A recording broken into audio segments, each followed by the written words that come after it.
Hello and welcome to week 4 of our revision videos. These have been a great success, and thank you to all of you that have watched them and told me in class how well you found them and how useful you found them too. So starting with year 9 this week, we looked at consensus in society and moved on to conflict in society. We watched a clip from the film Mean Girls and how it explained different forms of conflict in society and linked it to ideas around resources and status and power, and we applied that to the rest of society. If you want to see that clip on explaining how Mean Girls links conflict in society, I will find a link and put it in the comments below, or the description probably. So we looked at conflict in terms of resources, class, wealth, status, etc., and we decided that it depended on who you were and what type of society you were in, essentially. Later on in the course, we'll link this to Marxist ideas and functionalist ideas and feminist ideas and see how they can be a lot more specific and a lot more detailed. We then moved on to discrimination and how that linked to conflict. So I gave you these examples of statistical or anecdotal evidence of different types of discrimination or conflict in society, and we looked at how they linked not just to one category from cages but often two. So for example, the top one there, white working class boys, that's age, gender, ethnicity all mixed together there. We discussed about what it tells us about society, whether it was representative of large groups or small groups in society, whether it was easy to apply that to wider patterns, wider causes, and we filled in our diagrams, and a lot of you seem to show really good awareness of how discrimination and conflict tie in together. In year 10 we looked at alternatives to education, so we started with homeschooling, and we watched a video of some evangelical fundamentalist Christians who homeschool their children in America, and we talked about the reasons for that and how that was reflected differently in Britain because of different laws, different culture. And then we talked about why children might be homeschooled and the wider reasons, and how that can link to family, and how it's often the mother that homeschools in many cases, such as in the video, and what that might tell us.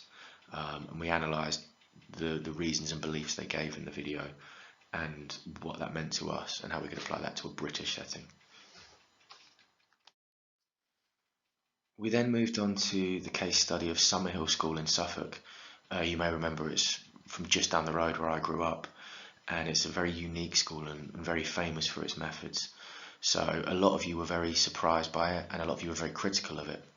The fact that children can go in and out of classes, that the grades are very low by the national standards, and it's democratic in the way it sees itself and markets itself, in that it's a very expensive private school in some regards, but children decide the rules, children decide their own choices, and how that links to internal and external factors in education, parentals, not meritocracy, maybe marketisation more, and parental choice, and the type of parents that would choose to send their children there seem to be something that you guys criticise very heavily, which is very interesting.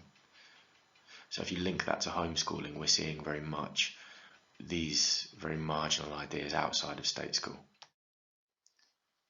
Our last example was a very prestigious private school, a very expensive fee-paying school where we saw world-class facilities, we saw massive grounds, a lot of resources there, and children from backgrounds studying different things that perhaps you wouldn't see in many state schools.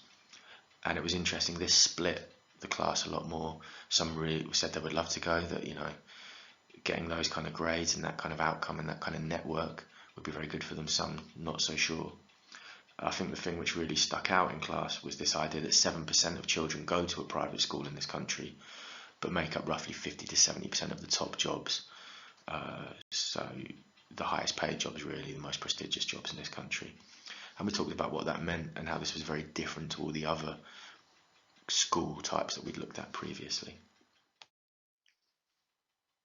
In year 11, for our social stratification module, we looked at life chances and how cages can link to that. So your class, age, gender, ethnicity, what position you're born into and who you are can affect the rest of your life, and how changes throughout your life can massively affect your life chances.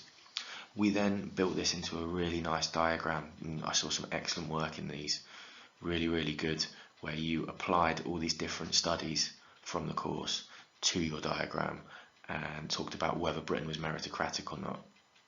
And we looked at the example of the primary school who had got some mums in who weren't very confident, who didn't feel very well educated, got them doing some basic qualifications, got them socialising, got them involved with their kids as well. And we talked about what that meant and how that linked to the rest of the course. So family and education from paper 1 coming back again here in paper 2. And then you had your summaries of each study and applied those to your view, the Marxist view, the functionalist view, the feminist view of meritocracy, and talked about how that linked to life chances. Had some really interesting discussions coming out in class. I was really proud of some of the links you guys made, so well done for that. The final point and question for this week, really, particularly for Year 11s, is which model is Britain in now when it comes to social class? Has anything really changed from this very 20th century idea of upper, middle and lower class, often called the working class too, or in the diagram here they're just labelled as poor, and many of you seem to reject that now, and a lot of you seem to favour this seven social class system, I should say, really, from the elite down to the precariat. And we linked this back to Weber last week and how he talked about an emerging and overlapping middle class and all these slightly different variations and categories. You could actually see, some of you were talking about how you could see that coming true here now, much later after his death, and comparing that to Marx, particularly in his very binary bourgeoisie proletariat model. So that was really interesting.